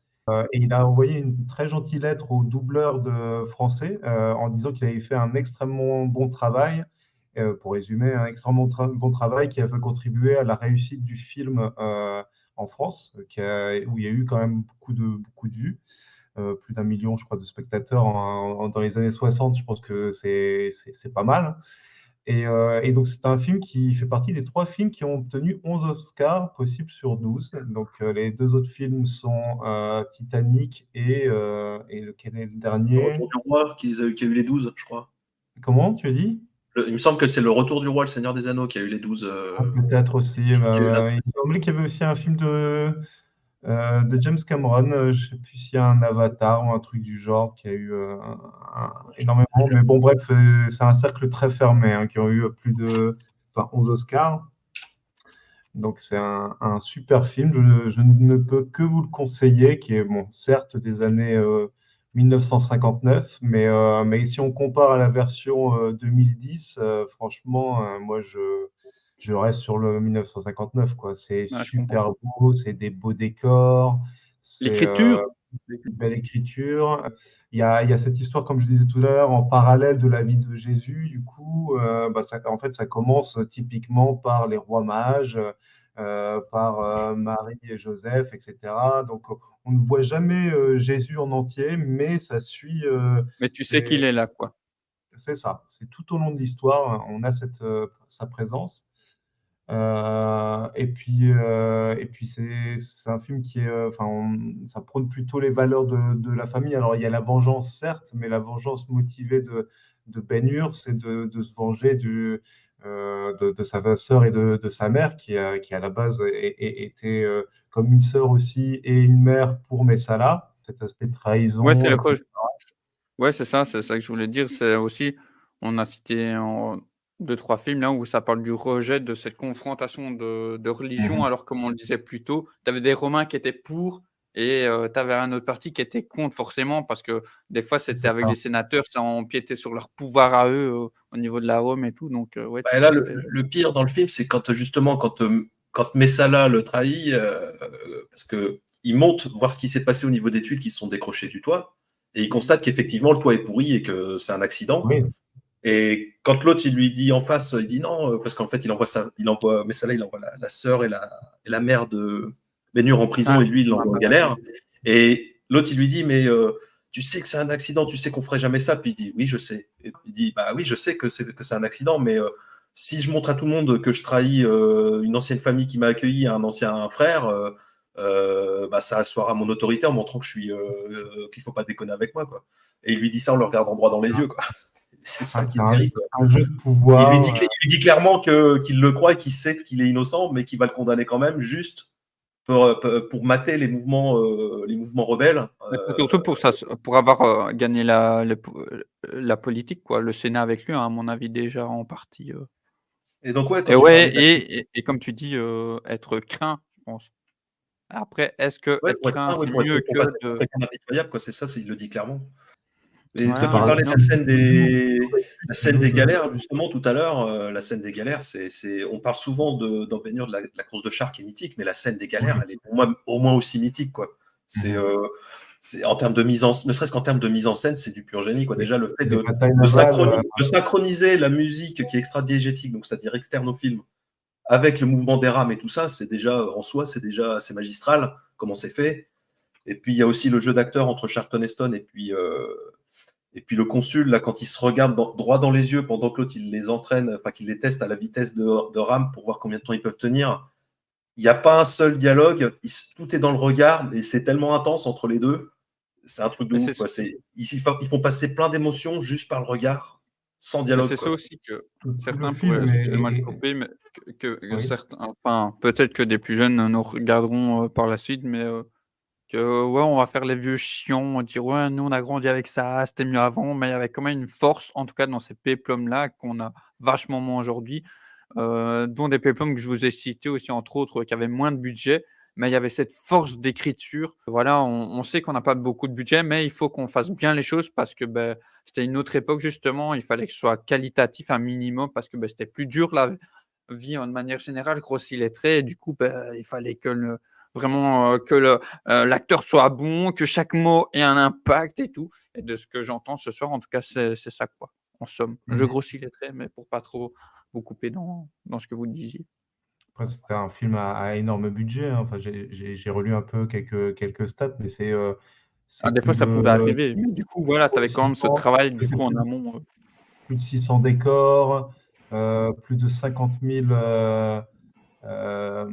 comment dire, 50 et 000 costumes.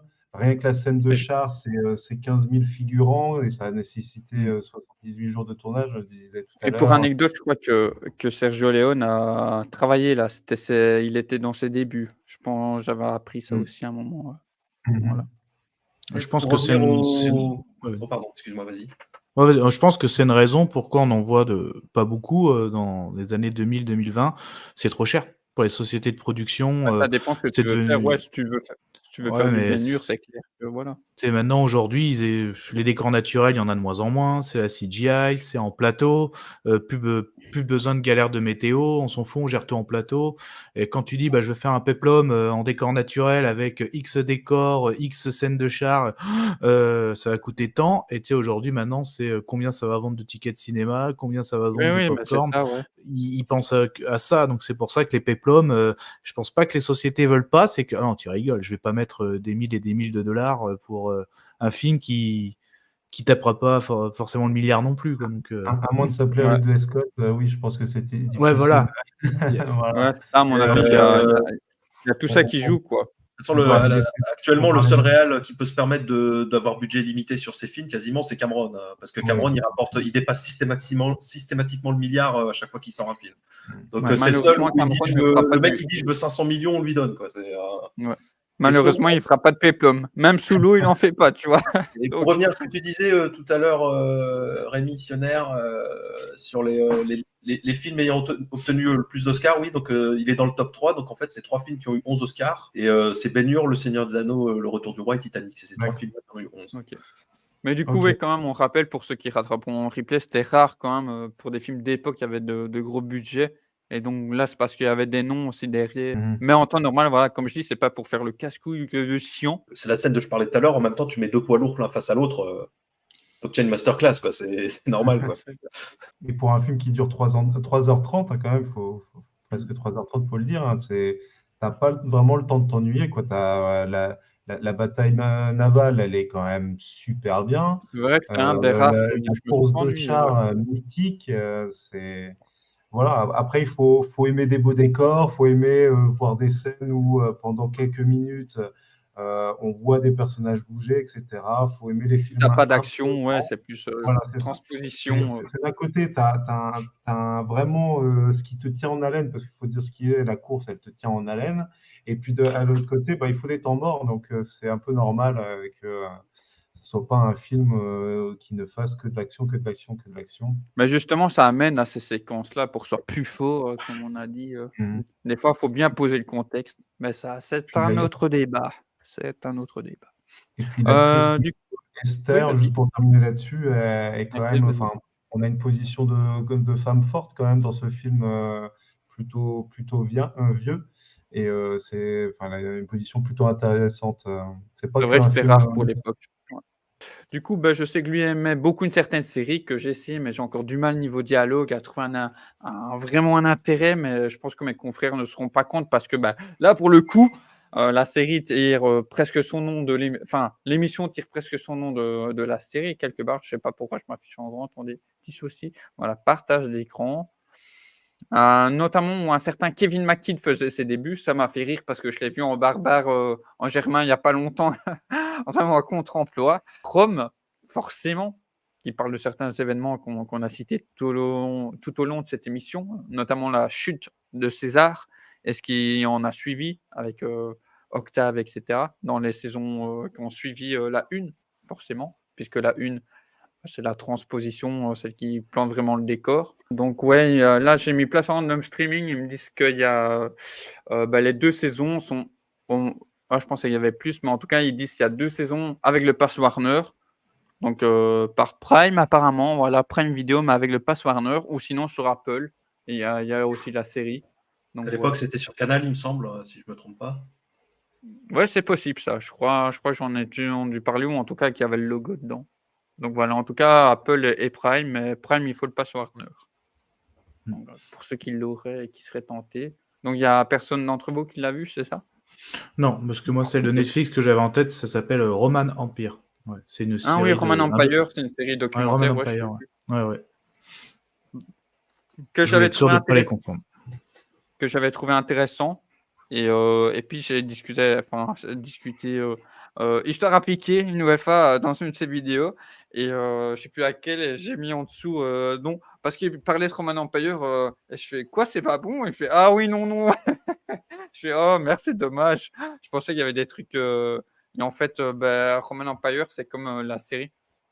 Non, Roman Empire, parce qu'en fait, ce que je trouvais intéressant, c'est-à-dire il y avait 2 saisons, je crois, en tout cas au moins une, où un épisode c'était un empereur.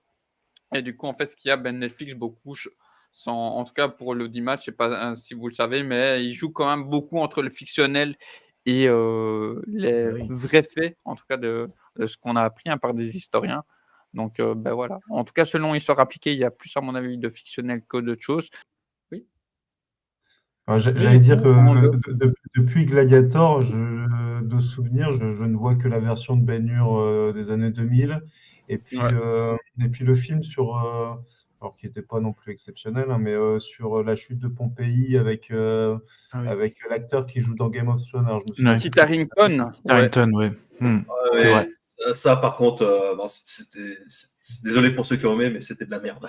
Oh là là. Ah, je saurais plus le voir, hein, parce que Oh non. c'était du Paul Wes Anderson. Il passait l'autre jour à la télé Ah, bah, ceci et explique cela. attends, et juste pour anecdote, il passait à la télé et je suis arrivé à un moment, bon déjà je sais pas comment j'ai fait pour rester 5 minutes parce que des fois, bon voilà, la télé et c'était, la séquence que je retiens là, c'est, malheureusement pas en bien, c'est, la première baston de Kit Harington, enfin du personnage de Kit Harington, Ah oui. donc dans l'arène, face Dans aux autres l'arène. gladiateurs et oh! Mec, j'avais envie de dire à Paul Wes Anderson au montage: «Mais calme-toi en fait». Toutes les 2 secondes, il changeait de plan pour dynamiser son combat quoi, j'étais: «Oh!» je putain. Donc voilà. Merci Paul, merci Paul. Donc et pourtant avec, Kit, je le trouve pas mal. Il y avait Adewale Akintoye, son nom est imprononçable, un des acteurs de Lost, bon voilà. Mmh. Donc une époque Il aussi. y avait Carrie-Anne Moss dedans aussi, hein.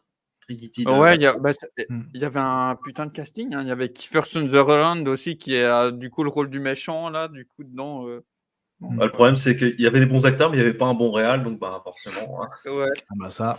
Parce que Anderson, mais c'est un truc de ouf. Il fait des films de merde, donc les Resident Evil, pour ne citer que cela. Et comme ils ont tous cartonné, bah, à chaque fois, on lui donne la thune et on lui laisse faire des films, alors que Alors, non, il est mauvais, quoi. je pense qu'il aura moins de thunes depuis son Monster Hunter. Ah, Hein. non, de toute façon, Monster Hunter, c'est dans la même lignée, bon, c'est loin du sujet, mais c'est dans la même lignée que c'est Resident Evil, c'est je filme ma femme qui est badass et Voilà. c'est tout. Quoi. C'est ça. Je mets en valeur ma femme. C'est Exactement. ça. C'est ça. Mmh. Comme dans Les Mousquetaires, hein, Milady quand elle saute forcément avec un Oh truc, là steampunk là, du toit avec Ah un non, mais fil, ça aussi, Milady c'était une aussi. catastrophe, ce film. Voilà. Ah ouais, Je moi. préfère la version récente qu'ils ont sortie récemment, là, film français d'ailleurs. Là, Je suis partagé. Je trouve il y a en fait, enfin voilà, vite fait en anecdote, je trouve il y a du bon et du mauvais dans les 2 versions. Et voilà. Ouais, mais je préfère quand Non. même pour le coup la version française que cette merde d'Anderson. Quoi. Après, je pense que Avec des c'est une bateaux volants, avec version, des bateaux volants et tout. Je dis non mais c'est vas-y une quoi. version steampunk assumée après, mais bon. Ouais, OK, mais OK. ouais, mais non. Du coup, on va vite fait, je vais vite fait citer ça. Voilà un truc récent, c'est vrai que moi Pépin, Ah j'entends oui, c'est souvent vrai. qu'il faut de l'histo et de la baston, de la chevalerie et cetera. Chevalerie, n'importe quoi, de la voltige, équitation et tout et enfin voilà, vous avez compris, de la bataille à cheval. Que là, bon, il y a moins ça parce que c'est un budget plus faible, mais je trouve que du coup, pour ce film, un peu intimiste, je reciterai le nom du réal et l'auteur parce que c'est des gens qui ont pas fait de la merde non plus. Mais du coup, ben voilà, pour ceux qui en tout cas leurs noms sont mis, Channing Tatum, Jamie Bell. En gros, l'histoire de The Eagle ou encore vous pouvez retrouver sous le nom, de l'Aigle, la 9e Légion. Le titre en français, ils ont été trop loin, je trouve, mais voilà, c'est ça puisque, ça tourne autour de ça, donc du fameux mythe, de l'Aigle de la 9e Légion, qui aurait été perdu au nord du mur d'Adrien, donc dans cette époque-là, hein, forcément, dans les débuts de la Rome antique aussi. Et du coup, je trouve que pour ceux, peut-être comme moi, vous, je ne sais pas, vous me direz, qui ont connu Tatum en faisant de la danse, et cetera, qui est du coup, reconnu pas comme un grand acteur, je trouve que là, c'était une proposition intéressante, aussi bien de lui, du coup, en tant qu'acteur et en tant que film, sympathique, sur cette époque-là. Jimmy Bell, voilà, pour ma part, putain d'acteur aussi, me le reprouve par ce film-là, qui joue aussi un peu avec ce côté, c'est-à-dire qu'à un moment, en fait, du coup, Bell, c'est un Breton esclave. Tatum, le film va commencer par donc Tatum, en gros, par la séquence, ça aussi, j'avais expliqué un peu à 5F, et a compris aussi des codes et s'en amuse, c'est-à-dire, ça dépend comment on veut commencer un film, mais du coup, là, il commence par un truc de baston, donc pour te mettre dans l'ambiance. Donc vite fait, Tatum arrive, on comprend qu'il y a déjà un petit truc, hein, parce que forcément, voilà, un peu mystérieux dans une barque. Puis il arrive du coup, à quelques environs du mur d'Adrien, dans un camp, d'une légion.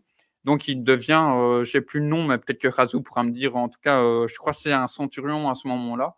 C'est ça que je dis au niveau, je disais Razou, peut-être que tu as le grade officiel, mais je pense que c'est un centurion.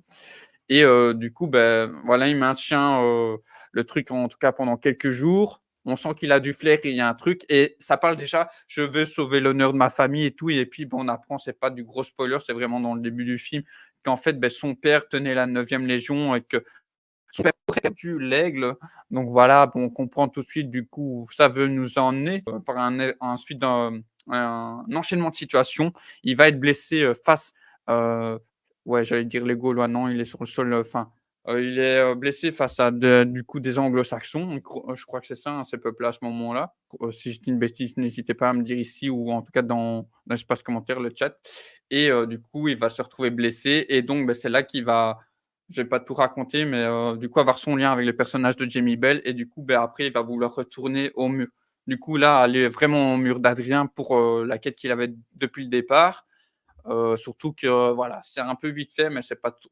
Voilà, on comprend l'essentiel aussi que il y a un fils de sénateur qui, voilà, le petit-fils de Bourges, voilà, ça va lui amener, ça va agrémenter son envie d'y aller. Et du coup, ça va être intéressant parce qu'on a des passages notamment où du coup, le Breton joué par Jamie Bell, ils vont rencontrer aussi d'autres sauvages, des Pictes justement. Le truc va se changer, ça va se retourner quoi. C'est-à-dire c'est le personnage de Tatum qui va devenir l'esclave un peu pendant un certain moment, et même lui, il va pas savoir ce qui se passe et tout. Et c'est un film qui passe bien. Il y avait une question que j'ai dit à 5F, comme j'avais mis sur Twitter, qui m'a fait un peu tiquer là au niveau du scénario. C'est-à-dire il y a une phrase où ils disent, le personnage de Jamie Bell, on est sur le sol, du coup, voilà, on est dans ces contrées-là, hein, proche du mur, voire ils ont passé le mur d'Adrien, du coup, donc un peu plus sauvage, quoi. Et ils disent, si on est reconnu en tant que Romain, on est buté, quoi.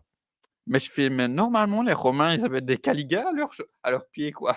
Même avec la laine, donc à moins qu'ils ont changé de chaussures ou qu'il a remis de la laine par-dessus. Je fais, bon, tant pis, hein. Un bon casting, Mark Strong aussi, qui joue du coup un légionnaire déserteur qui va retrouver les aider, etc.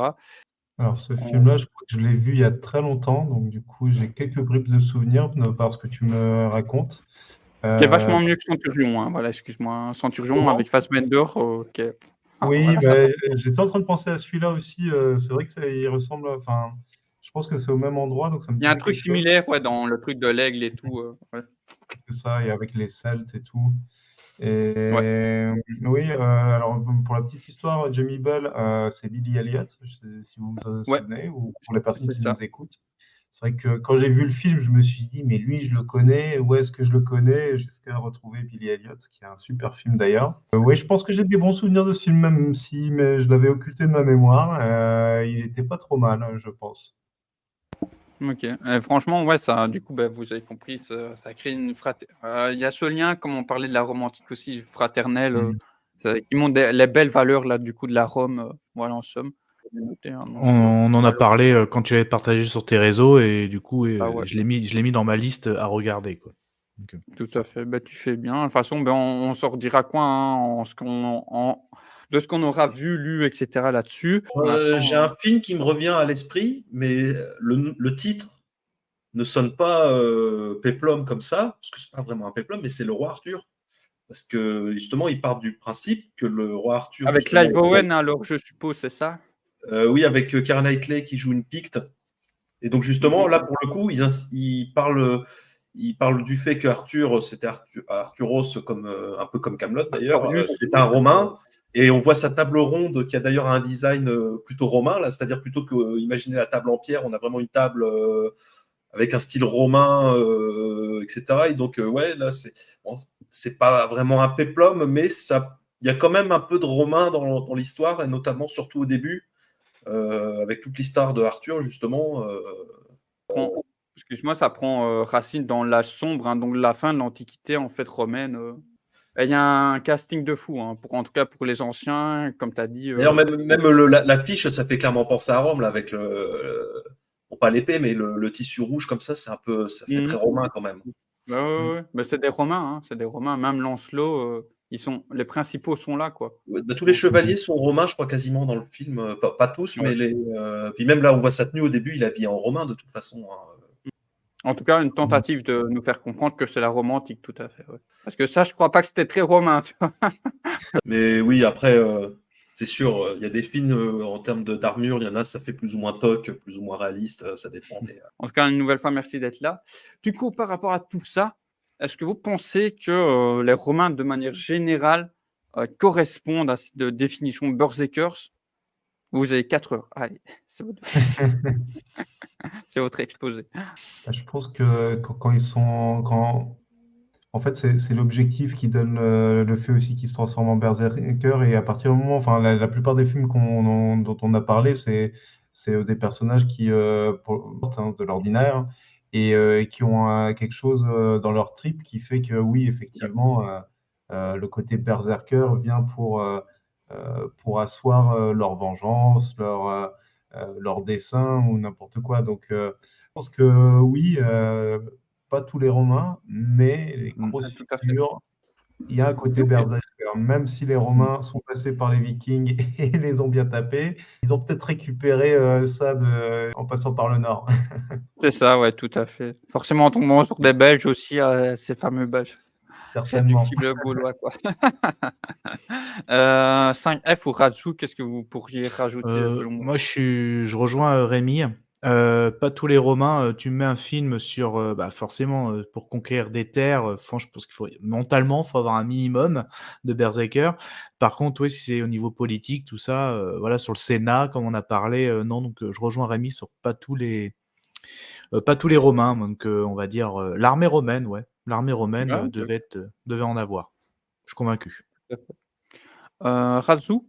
moi, j'ai l'émission du Berserker que j'avais donnée, il y avait le côté incontrôlable, et comme l'armée romaine était la plus disciplinée du monde de l'époque, j'ai du mal à faire rentrer ça là-dedans.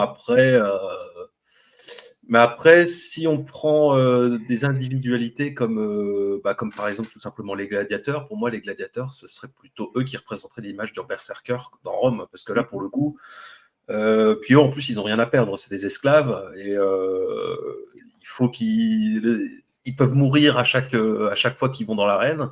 Après, Leur excuse-moi récompense d'entendre. ultime, c'est la liberté, quoi. Et limite, plus ils étaient féroces et plus ils faisaient de spectacles, bah, plus ils étaient adorés, plus ils avaient de chances de se faire. Ouais, et c'est juste là que je veux expliquer quand même pour ceux qui savent moins, parce que tu dis mourir, mais ça dépendait des empereurs, quoi. De manière globale, c'était c'était les catcheurs de l'époque, quoi, les superstars, quoi. Donc, Oui, si bah, oui. s'ils crevaient tous à chaque match, j'ai envie de dire, c'était un peu compliqué pour Oui, ceux qui les payaient, quoi. oui, Donc, j'entends bien, voilà. mais après, on n'est pas à Non, mais l'abri je non préfère plus quand de même même redire pour les gens qui savent moins, tu vois? On sait jamais par la suite, Puis voilà. même à l'époque, t'es pas à l'abri d'un gladiateur qui meurt alors qu'il est simplement été blessé, puis il se mange une infection et puis pouf, il est mort après, Ça, quoi. c'est Donc, sûr. Oui, tout à fait. c'était. Mmh. Et Mais du coup, ouais, pour pour moi, ça correspond beaucoup aux berserkers parce que pour mmh. le coup, eux, non seulement en plus, s'ils voulaient un jour espérer être affranchis, il fallait qu'ils soient très populaires et très Voilà, forts. Et justement, les gladiateurs. et puis pour être populaire, il fallait qu'ils fassent le show. Donc justement, ils forçaient le trait sur le côté bestial et tout ça, quoi. Donc donc il fallait qu'ils se donnent une image de justement. C'est pour ça aussi qu'ils avaient des fois des tenues et des casques improbables, justement pour faire peur ou pour faire le show, hein. C'est un peu comme le catch de nos jours, quoi. C'est des Oui, tout à personnages. fait. C'est des personnages, et du coup, ouais, pour moi, c'est ce qui représente les berserkers chez les Romains, ce serait plutôt les gladiateurs, en fait. Tout le monde a bien répondu, Oui. ça va. 5 sur Il y 5, avait même chaque, ouais. il y avait même des Romains qui étaient gladiateurs. Si, des Romains étaient endettés, ils pouvaient, s'inscrire, et devenir des gladiateurs. Donc oui, ils risquaient leur vie, mais il y en a pour gagner de l'argent, ils s'inscrivaient et ils devenaient gladiateurs, quoi, donc Mais je crois que tu avais même un bon là, il s'inscrivait pas, mais je crois que Commode, hein, a plusieurs fois a été dans l'arène, Oui, c'est pour ça que dans le film, ils le font descendre dans l'arène, parce que Ouais, oui, apparemment, ils jouent autour du mythe, ouais. des fois, il avait envie d'aller casser du gladiateur lui-même et du coup, il descendait. Mais par contre, C'est ça, ça. je sais pas si c'est précisé ou pas, mais je pense qu'il devait quand même avoir un peu de garde prétorien derrière lui au cas où il risquait de se manger un coup qui va pas, quoi. Peut-être, ouais, je pense que oui. Pas comme dans le film, quoi. mmh. Ouais, Voilà, le mais film, c'est ça que je dis, ils en jouent parce que c'est normalement, il a plutôt. été souvent dans l'arène, donc Oui. comme là, par contre, c'est un vrai truc comme dans le film, hein, je sais plus si c'était le chiffre exact, mais qui a fait, en tout cas, autant de jours de trucs, ouais, le mec, c'était un fou, hein, c'est lui qui a fait le plus de cirque et de bazar, Nous, Néron, comme tu disais plus tôt, c'est les arts, je vais montrer, le mec endetté aussi la Rome pour ça, quoi. C'est bon. Est-ce que les derniers conseils, finalement, je pense qu'on en a donné pas mal. Qu'est-ce que vous avez pensé de cette émission globalement? Voilà. Si vous avez un dernier petit mot pour les gens qui souhaiteraient, on ne sait jamais, regarder par la suite l'émission. Ouais, bah si, juste, en fait, Prime Video a acquéri les droits du livre Those About to Die, donc qui est un livre aussi sur les gladiateurs et les courses de chars, et ils ont dit qu'ils Mmh. allaient adapter ce livre en série. Donc, Cool. moi j'ai hâte aussi quand j'avais vu ça, cette annonce. Donc, OK, hâte je de savais voir pas. ça, ce que Prime Video va nous proposer. Donc j'espère que ce sera pas trop du tout en plateau ou tout en studio, Ah ouais, mais bon. j'espère. Parce que Prime, j'ai peur un peu là-dessus. Mais voilà, quand ils avaient dit que, en gros, ils avaient mis, j'ai plus l'article, hein, voilà, Prime se lance dans le péplum, j'ai lu l'article, et fait, bah voilà, ils ont acquéré les droits du livre Those About to Die. Donc, s'il y en a qui veulent s'intéresser, voir, moi j'ai regardé, en gros, ça parle de gladiateurs, de courses de chars. Prime voudra avoir son péplum, un petit peu, sa production péplum. Donc, à voir ce que ça va donner. Donc, pour les infos à venir, voilà. Un genre de Kaamelott aussi qui s'appelait Péplum, avec ce genre d'acteur-là, je peux vous montrer, que j'ai entrevu comme ça des fois sur YouTube. Voilà, hop, entre autres avec ce genre d'acteur-là, hein, et plein d'autres, forcément du cinéma français, cinéma comédie française, voilà. Donc on ne sait jamais si certains souhaiteraient partir sur l'humour. Je peux citer aussi, vite fait, avant de redonner l'antenne, les Astérix, notamment celui-là, hein, parce que, voilà, le titre est mis là contre César. Moi, Sur l'émission? Ouais, vas-y, Razou. l'émission était très bien. C'est juste que dommage que l'ours n'a pas pu venir. Non, c'était sympa. Désolé, c'est la première expérience pour moi, donc des fois j'ai un peu cafouillé, des fois j'ai oublié de reprendre ma respiration, ça va s'entendre. Il y a Mais pas eu de mal. On a senti que tu étais très je passionné. vais essayer de m'améliorer pour la prochaine fois. Non, sinon moi en outro, je voudrais conseiller un film dont on n'a pas du tout parlé, qui est un classique aussi. C'est Le Cléopâtre de 1963. Mmh.